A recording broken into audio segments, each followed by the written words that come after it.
Since its birth, Pakistan's democratic experiment has been punctuated by military coups. The army came in, they planted puppets. They chose politicians who they could control. And now, caught on the front line of America's so-called war on terror, Pakistan stands accused of playing a double game, supporting the Taliban abroad whilst fighting them at home. You can't keep snakes in your backyard and expect them only to bite your neighbors. When a massacre at a school in Peshawar left the country reeling, the army reasserted itself. So, will the government rein in the generals? Can the voters trust their elected leaders? Or is Pakistan on the brink of becoming a failed state? My guest tonight was the youngest and first female foreign minister of Pakistan when she was appointed in 2011. She said her country has nothing to apologize for. We feel that we are the ones who have reacted the most, we are the ones who have sacrificed the most, we are the ones who are fighting it on the ground on a daily basis. I'm Mehdi, Hassan, and I've come here to the Oxford Union to go head-to-head with the former Pakistani Foreign Minister Hina Rabbani Khar. I'll ask her whose side Pakistan is really on in the fight against terror and whether democracy in her country is in danger. Tonight, I'll also be joined by Omar Waraich, an award-winning British journalist and former Pakistan correspondent for Time magazine. Humaira Iqtidar, Pakistani academic, senior lecturer in South Asian politics at King's College London, and author of Secularizing Islamists. And Musharraf Zaidi, former advisor to the Pakistani Foreign Ministry, as well as to the EU and the UN.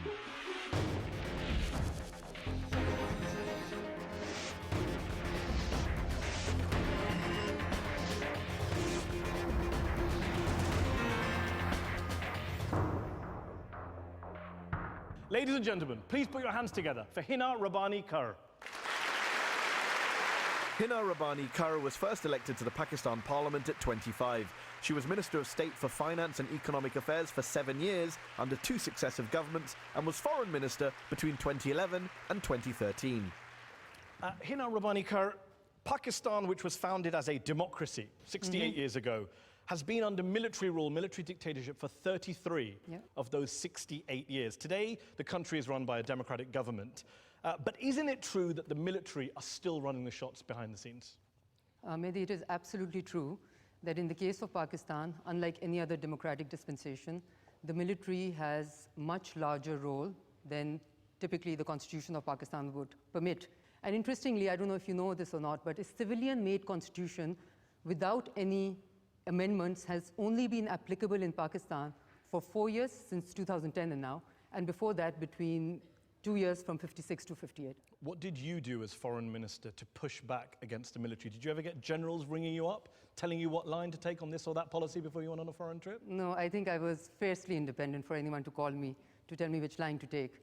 But clearly, on issues which I thought they were relevant stakeholders, I would always consult, I would love to engage, I would negotiate. On issues where I felt they were not relevant stakeholders, for instance, trade with India, I don't think military was relevant. It's none of their business.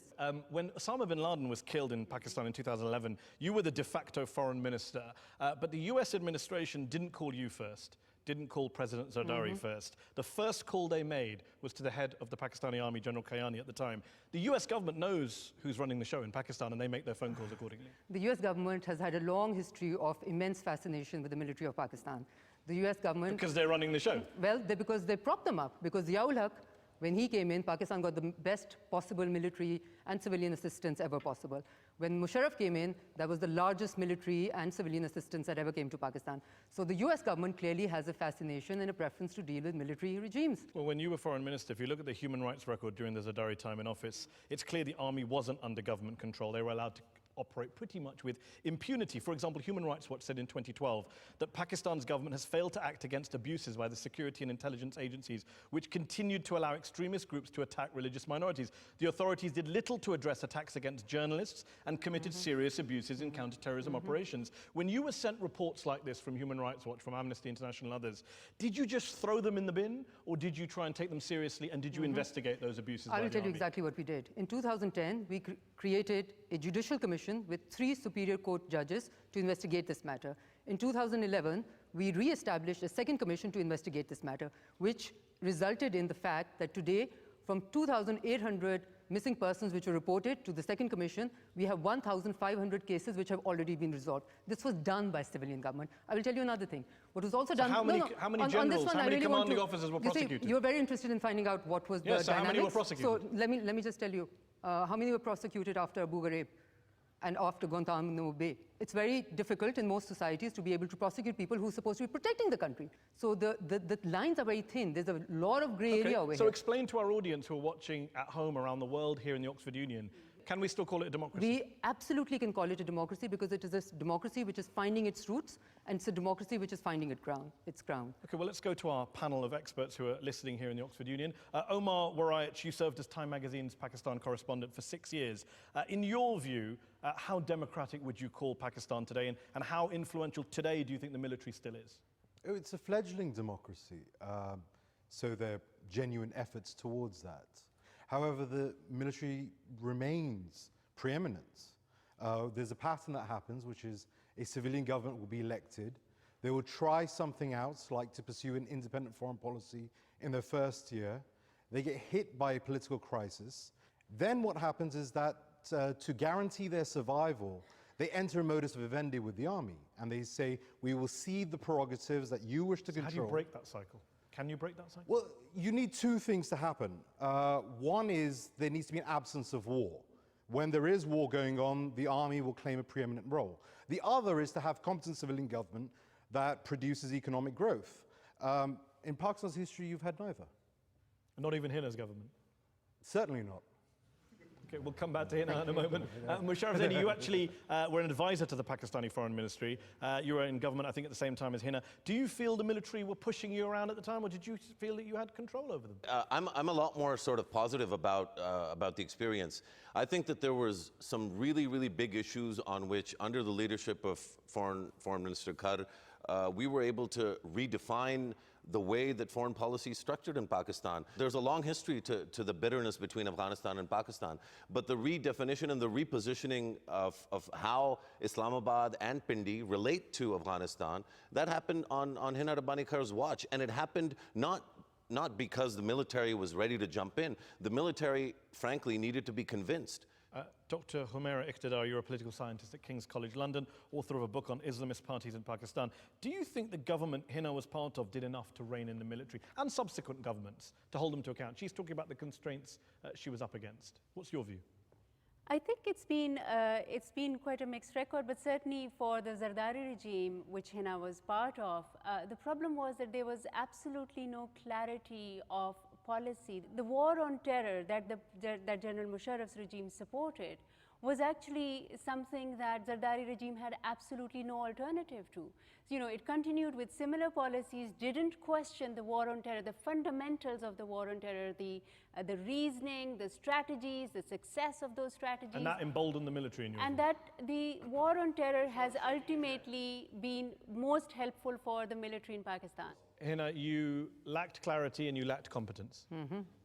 Well, maybe both. I would love to be much more competent and have much more clarity, but I would be very unhappy with myself if I'm told that we lack clarity on the foreign policy front, because I like to believe that we did humongous work on redirecting the foreign policy. We called it the regional pivot of Pakistan because we believed we didn't need to have a great relationship with London or with Washington, D.C., but a great relationship with Kabul and Delhi. After 35 years, no military government or civilian government in Pakistan had the guts to normalize trade with India. And we were told as a policy that we will not solve the trade problem until we solve Kashmir. We changed that. Do not underestimate the importance of that. Our effigies were burned, for heaven's sake. The bar is not that high on effigy burning in Pakistan, no. to be fair. That might be correct. Just to deal with, Humaira mentioned the so-called war on terror. Following last year's pretty horrific attack on the school in Peshawar, in which the Pakistani Taliban, the TTP, killed 132 children, the Prime Minister, Nawaz Sharif, said that Pakistan would no longer differentiate between good Taliban, i.e. those who fight for Pakistan's interests abroad, and bad Taliban, those attacking Pakistan at home. Isn't that basically an admission that that's what had been happening in the past, including during your time in office, that you guys backed the bad Taliban as well as the so-called good Taliban? I think Prime Minister Nawaz Sharif was slumbering away for the last 5 years before he came into power, because clearly that is the distinctive feature of the policy that we were trying to run. And it is something which was recognized within the military quarters also. And I have to give the military credit for being able to change that policy because it was way deep in their veins. It was considered to be anyone who believed otherwise was a traitor to Pakistan. And we were able to change it. And please say what you may about President Zardari, but do give him credit for the regional pivot and for the fact that the PPP came with a complete regional focus. Was Hillary Clinton, the US Secretary of State, your counterpart at the time, was she slumbering as well in 2011 when she told you to your face yes. that she had evidence that there had been, quote, communication between the Haqqani network, that brutal fighting group in Afghanistan, and elements within the Pakistan government prior to the attack by the Haqqani network on the US Embassy and NATO headquarters in Kabul in September of 2011? How many times as foreign minister did you have to listen to allies of yours basically accuse you to your face that you're a state sponsor of terrorism? Well, much too many times. I had to listen to that more. And did you tell them they were all slumbering? No, I did not tell them they were all slumbering. There were certain things which had waves of truth in them.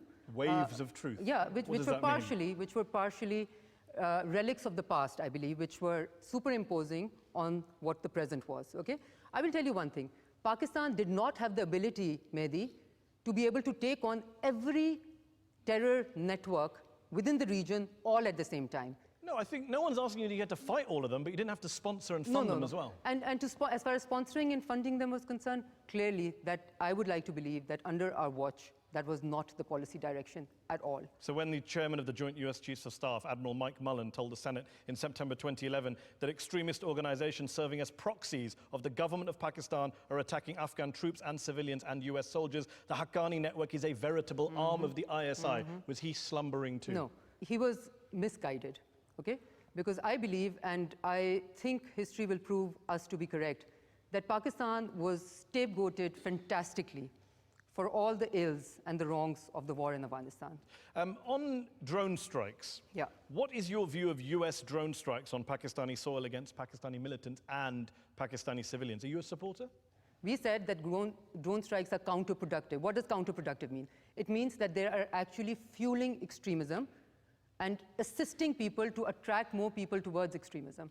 We said that they were against Pakistan's territorial integrity. We is who? The Pakistani government? The Pakistani government. So why, thanks to a US State Department cable, do we hear the Pakistani Prime Minister, Yusuf Raza Gilani, your then boss, saying in private, I don't care if they, the Americans, do drone strikes, as long as they get the right people. We'll protest in the National Assembly and then we'll ignore it. How cynical, how two-faced was your government protesting in public against drone strikes, but backing it in private? But guess what, Mehdi?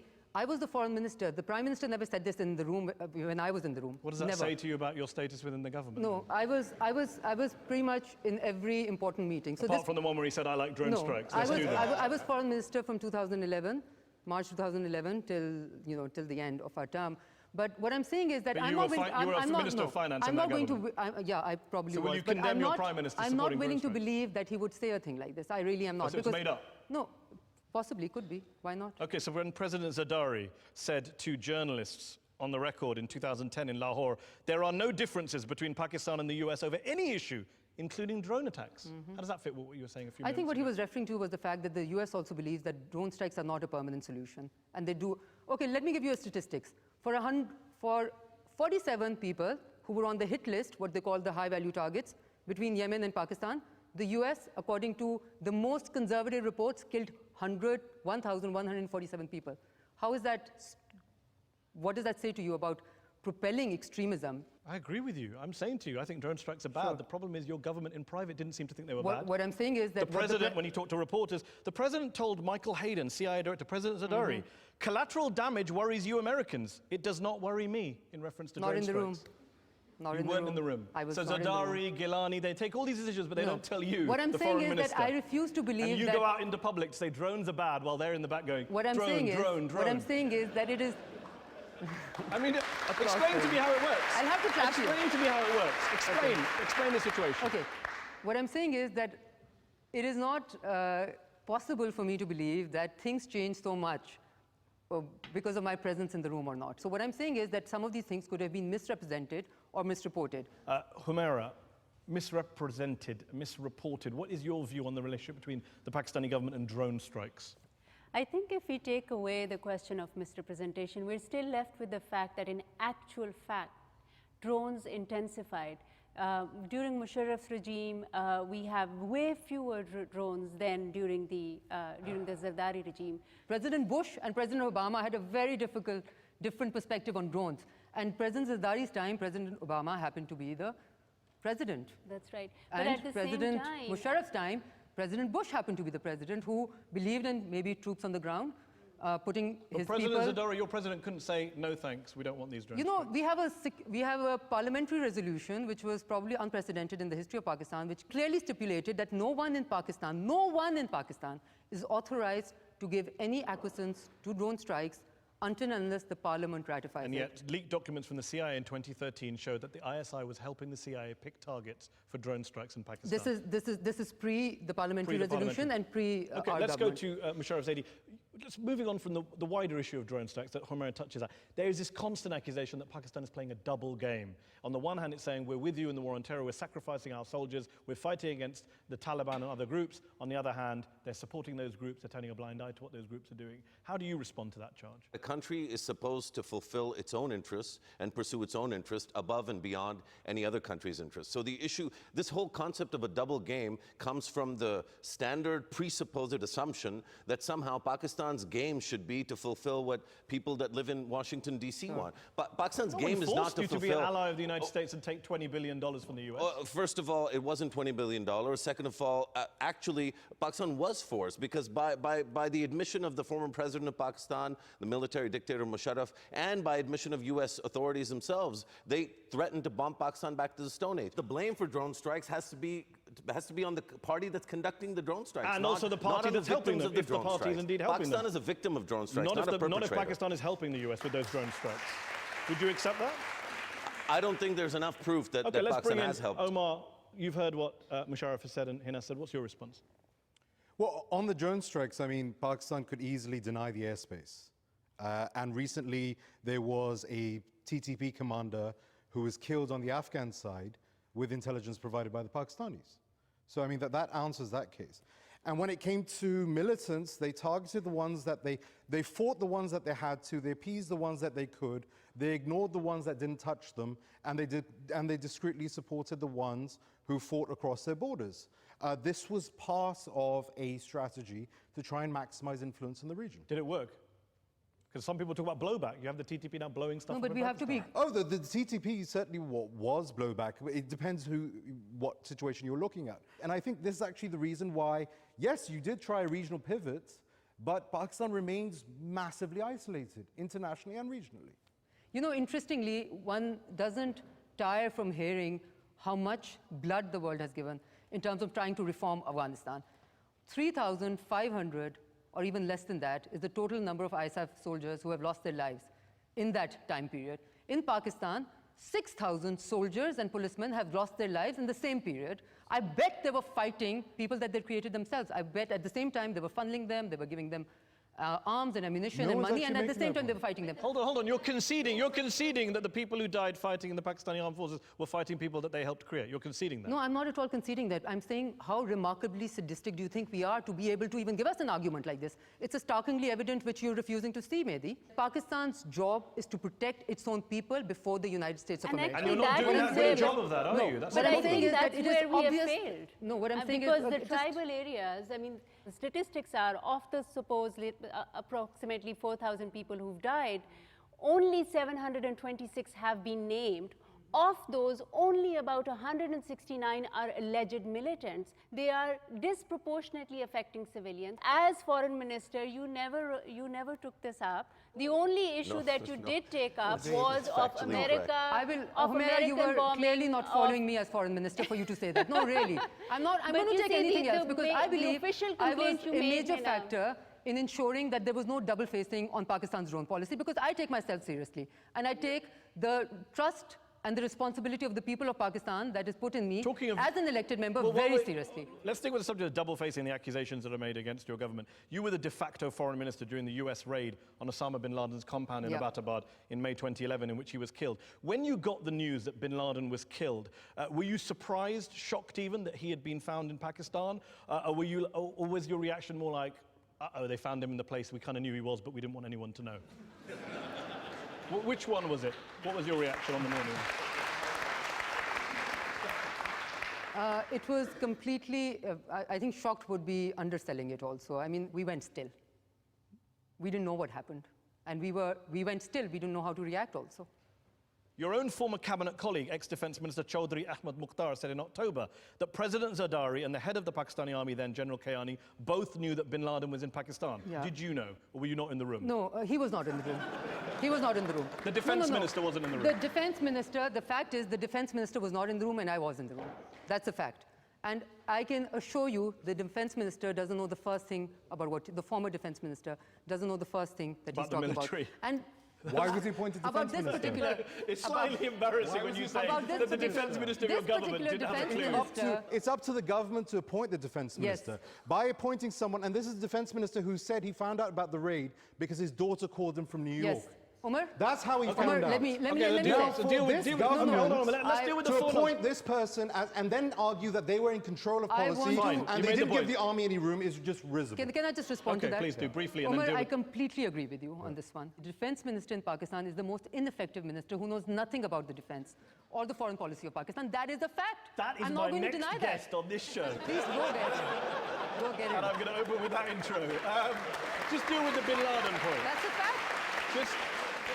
Just deal with the bin Laden point. So you are saying nobody in the government had a clue about bin Laden being in Pakistan, even though he was in a military Yes. town, Yeah. in a purpose-built Yeah. compound down the road from a military academy. And the Okay. military had no clue he was there. Seriously. Okay. So the people in the room, in this room, I can tell you, President Zardari, Prime Minister Yusuf Raza Gilani, myself as the Minister of State for Foreign Affairs, Secretary Foreign Affairs, Military Chief, ISI Chief.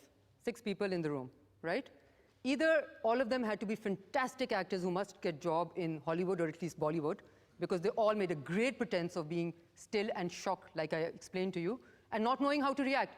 If we knew how to react, would we give a silly statement like we did? Because we didn't know how to react. We gave a silly statement out, which we had to almost retract the next day. So when US Defense Secretary Leon Panetta told Congress at the time in May 2011 that Pakistan was either involved or incompetent in terms of bin Laden's whereabouts, I'm guessing you're going to go with incompetent. Guilty for being incompetent. Yeah. Okay. So, and when Cyril Almeida, the Pakistani journalist, said in a piece at the time, if we didn't know bin Laden was in Abbottabad, we are a failed state. If we did know, we are a rogue state. If the United States of America could not find where Osama bin Laden is, does that make it a rogue state or a failed state? I think we rushed too quickly to call Pakistan and the likes of Pakistan a failed state. To be fair, Pakistan has suffered because of regional If bin play. Laden was living down the road from the Pentagon, I think we would judge the United States. No, you might as well. What the fact of the matter is that there was a lot of intelligence agencies which were around. Okay. Yeah. So if they didn't know and we didn't know, we were all in the same page. We were all in the One same. last question before we Yeah. have to take a break. Perceptionally, do you accept that people see Pakistan in a pretty bad way when it comes to the subject of political violence, extremism, terrorism? I and think many all that? Pakistanis accept that. Many Fine. Pakistanis see Pakistan at a pretty bad place. But that all happened after 1979. Pakistan was at a very good place. When we put in extremism into the thought process, into the minds and bodies of Pakistanis, trained them to be mujahideen, and then said, okay, done with it, extremism thought, take out. Where was the exit strategy? What the hell, man? I mean, what the, really? We're going to take a break there. In part 2, we're going to be talking to Hina Rabbani Khar about the intractable conflict in Kashmir. We're going to hear more from our panel of experts, and we're going to hear from our audience here in the Oxford Union. That's after the break.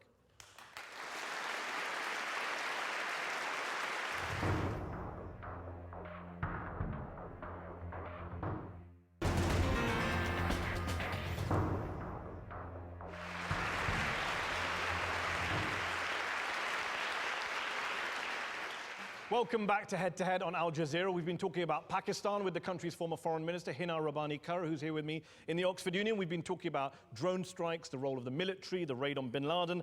Let's talk about Kashmir. The former president of Pakistan, General Musharraf, once said that Kashmir runs in our blood and we will never budge an inch on it. Recently, General Raheel Sharif, the head of the Pakistani army, called Kashmir Pakistan's jugular vein. Hasn't this obsession with Kashmir and this kind of hyperbolic rhetoric done more harm than good to Pakistan over the past 7 decades, especially in recent years? Okay, Mehdi, I don't think you can underestimate or take away the importance of Kashmir or portray it as a figment of Pakistan's imagination on crazy Pakistanis going crazy over Kashmir. Okay?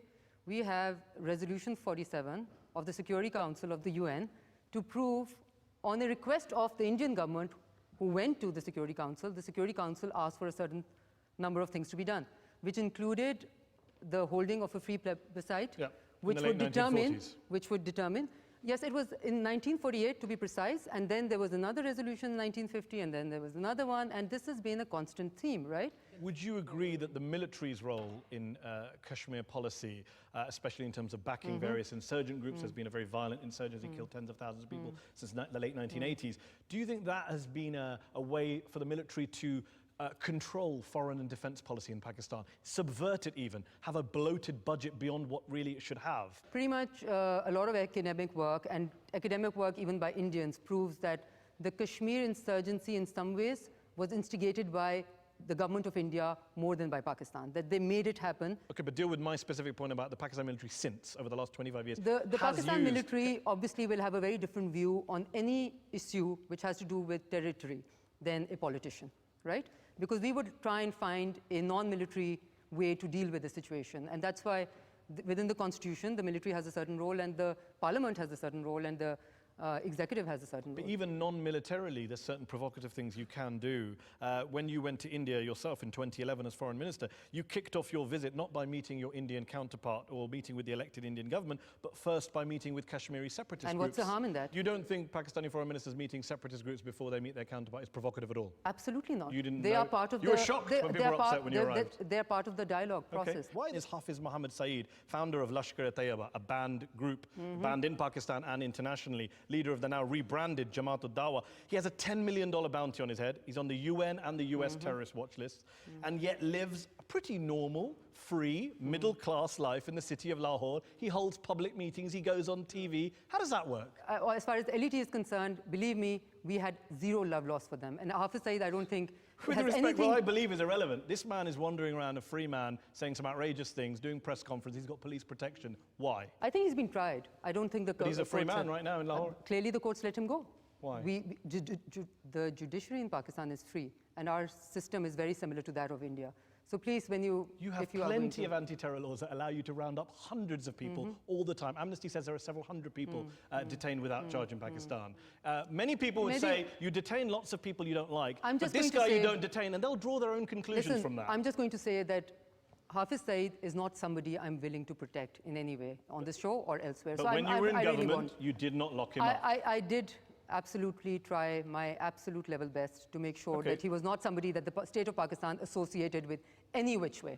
You weren't the foreign minister in 2008 when the Mumbai attacks happened. I was not. Pakistan has been accused of sponsoring those attacks. You were foreign minister in 2011 when American citizen David Headley pleaded guilty to helping militant group Lashkar-e-Taiba in carrying out those attacks, which killed 160 people. He testified that Lashkar, quote, operated under the umbrella of the ISI and coordinated with each other. The ISI provided assistance to Lashkar, financial, military, moral. When you heard him say that, did you kickstart an investigation into the ISI to see if those claims were true?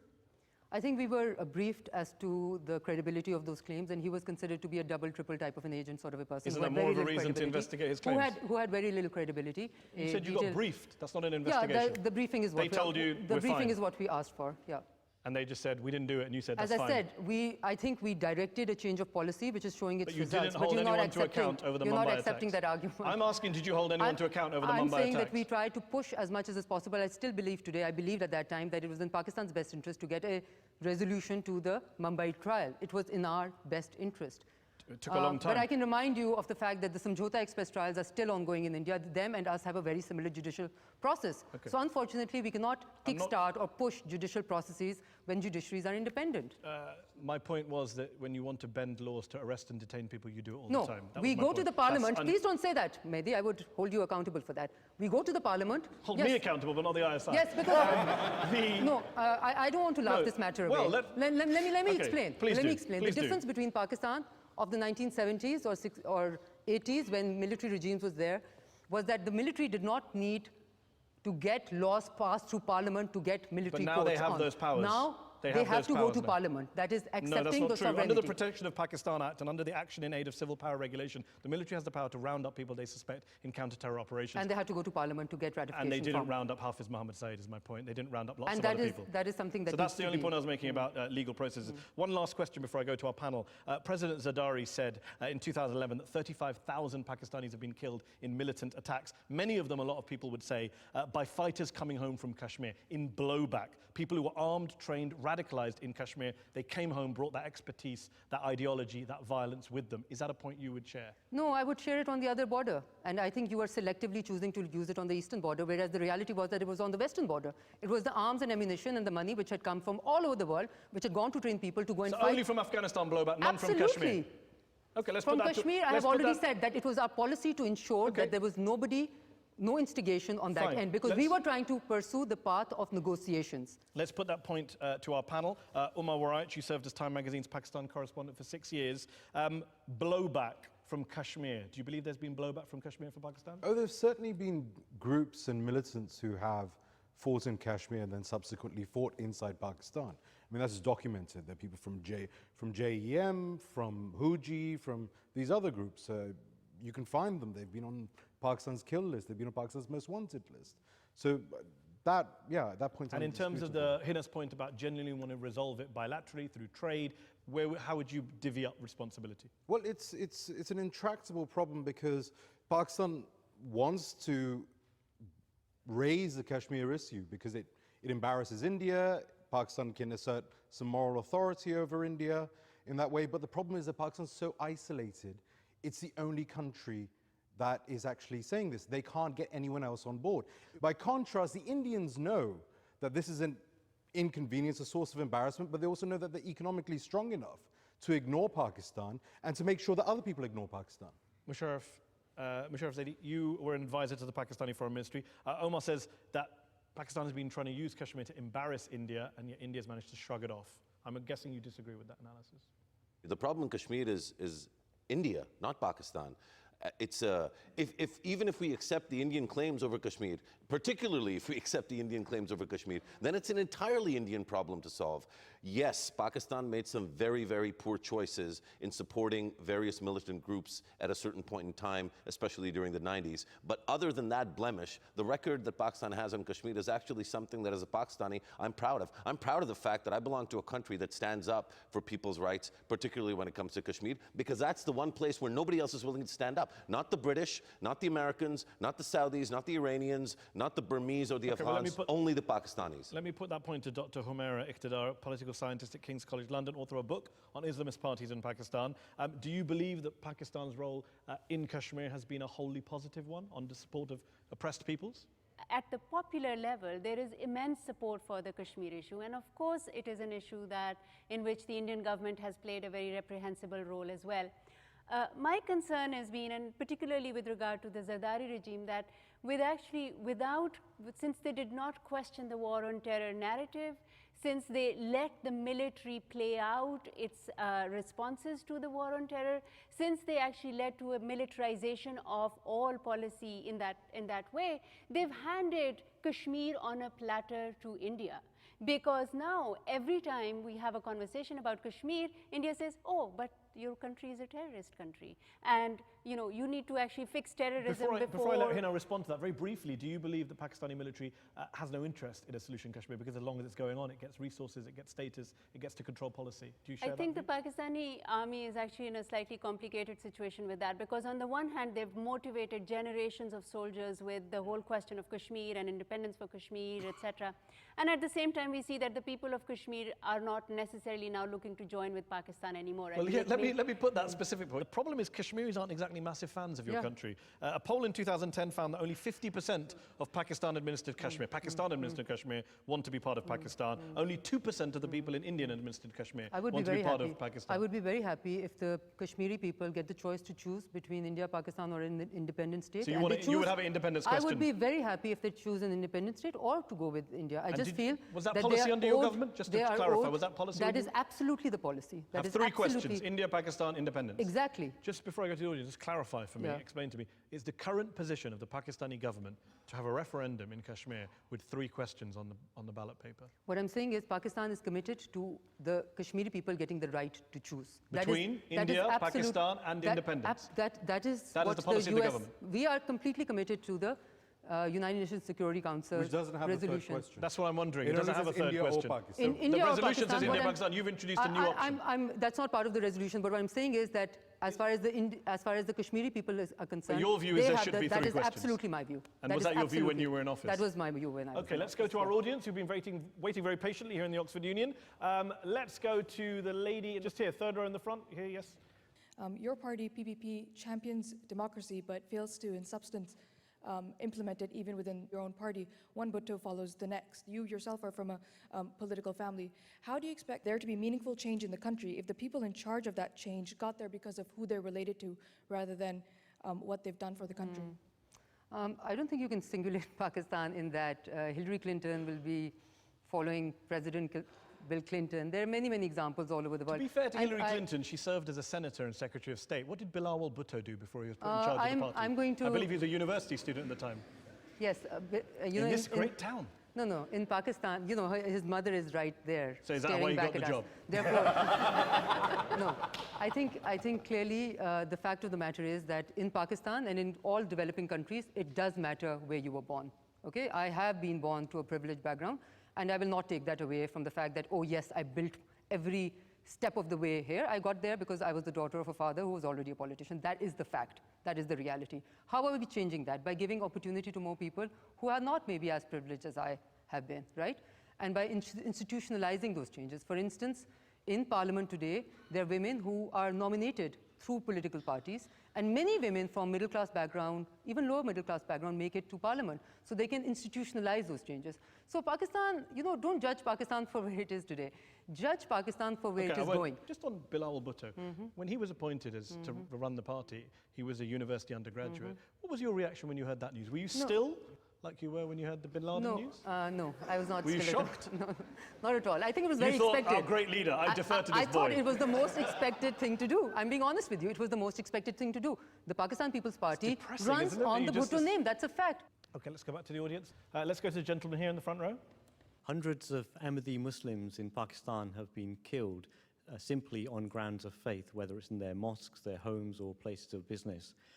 How can Pakistan inculcate a culture of tolerance when your own constitution and laws explicitly target Ahmadi Muslims, making it a crime punishable by 3 years imprisonment or by death under the blasphemy laws for an Ahmadi to call themselves a Muslim?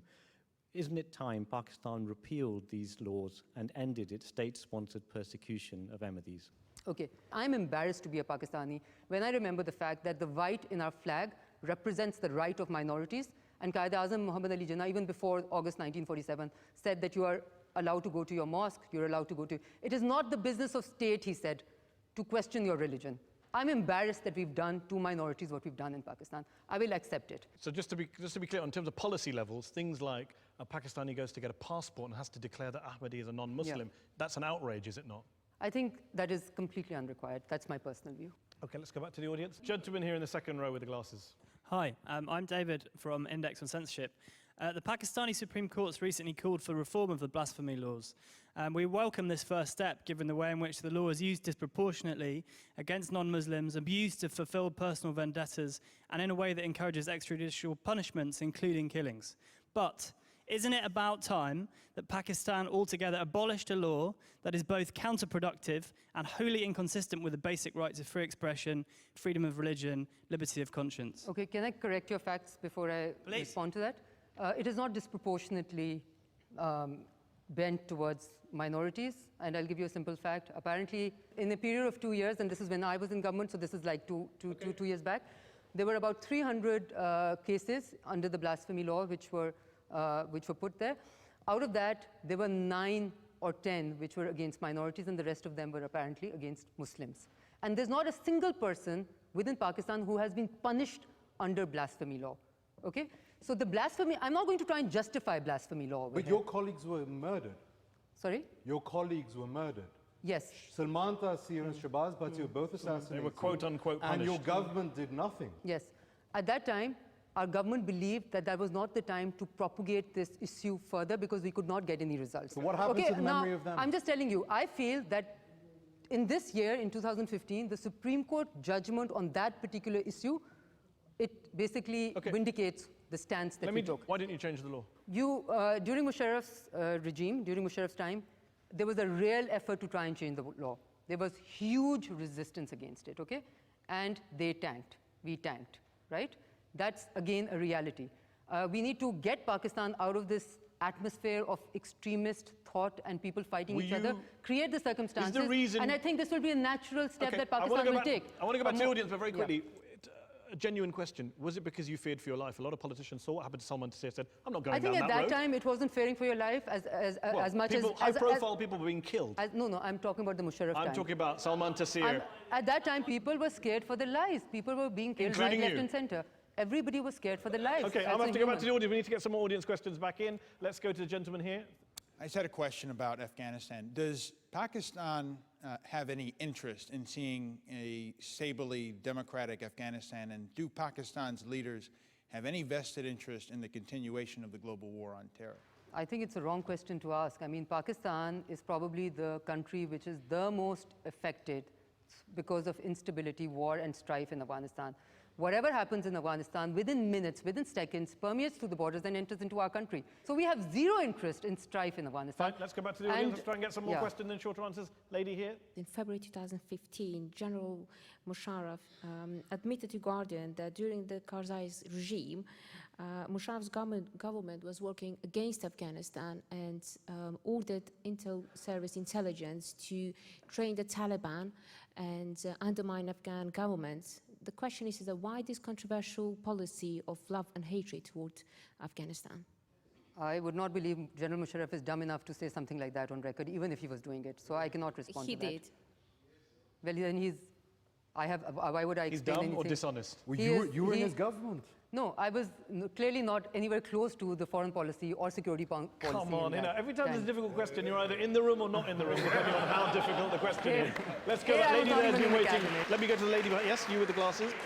My name's Paimona Asad. I met you in 2012 in Islamabad, and I asked you 3 questions. Afterwards, ISI officers approached me, and they asked me why I had asked you those questions. So I hope this time I won't get approached by anyone.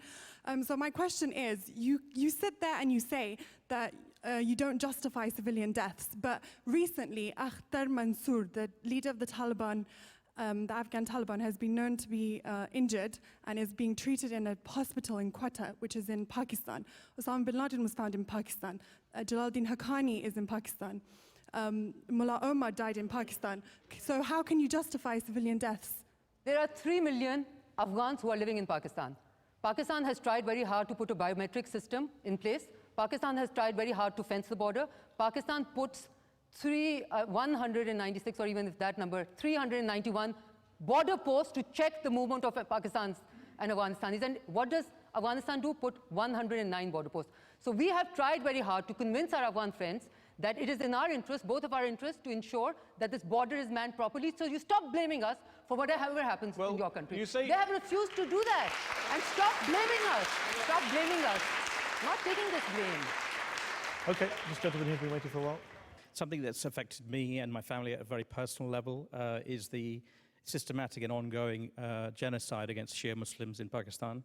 In July 2013, there was an interview where you said that your government had a deep and abiding commitment to find those responsible and to prevent those going forward.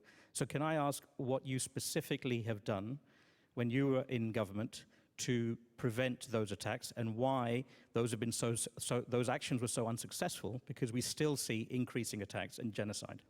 Again, I'm not going to justify that. That is part of, in some ways, a correlated thing to the minorities, because we have created this is the mainstream, which is Sunni and Muslim, and everybody else is a minority in some ways, okay? And we feel that what I'm saying is past policies in previous times have created this atmosphere where people are free to kill, right? That's true. Past policies have done that. Yes. But he raised your government between 2011 and 2013. I believe more than 1,000 Shias were killed in Pakistan. That was when you were foreign minister.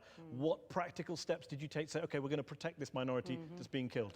You know, we did try our best to give as much security, because that's what you can do. These are bad, deep-rooted problems which cannot be done away with in days or months or even years. You know, I believe what is happening in Pakistan, what started happening in Pakistan 10 years back in terms of... You have this huge military fighting all sorts of places, but you can't protect your people at home. These are the relentless killing of Shias that has gone on for a long time in Pakistan has suffered a massive sort of blow repeatedly over the last 6 months. anti-Shia militants and terrorists have been killed in police encounters in Pakistan more than once. So there's no question that there's blowback against those policies. But the point is that these issues are going to take a long time to resolve. You made the point. Let's go to the lady there who's waiting there. And yes, at the purple top, you wait for a microphone. So my question is related to the army's interference in the Pakistani governance. It's a very basic thing. When will Pakistan be free from the army's interference in governance and become a credible nation for itself, for its neighbors, and for the rest of the world? When Pakistan has had longer than 8 years, as I said, under constitutional rule, Pakistan is on its way to do that. You need to give this country time. I am the first one to accept that Pakistan has suffered greatly because of these constant military takeovers. We haven't had a run of constitution which goes even into a decade. We are a very, very young nation. Democratically, we are tiny, we are puny, we are an infant. Give us time. Okay, let's take the question here for this gentleman here. My name is Asghar Baloch and I'm from Balochistan. In a decade, over 14,000 Baloch people have become the victim of enforced disappearance, with journalists, intellectuals, students, bodies being dumped on the roadside.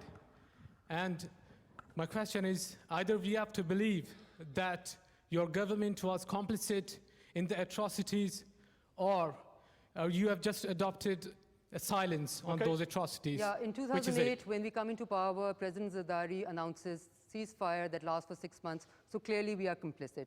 In 2010, we give the first broad clemency for anyone who wants to come for dialogue. You know, I have no reason to doubt what you're saying, but 16,000 doesn't look like a correct number because the commission which was formed took 1,800 persons, or close to that, and out of that, the unresolved cases which were taken to the commission is 187 today. Let's go back to the last question, gentleman here, the white shirt. Hi, I'm a Kashmiri Pandit from India. How are you planning to bring peace in Kashmir, considering again that Kashmiris, they just don't want to be with India or Pakistan?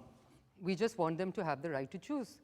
Get Prime Minister Modi to agree to that. I will get Prime Minister Nawaz Sharif to agree to the same.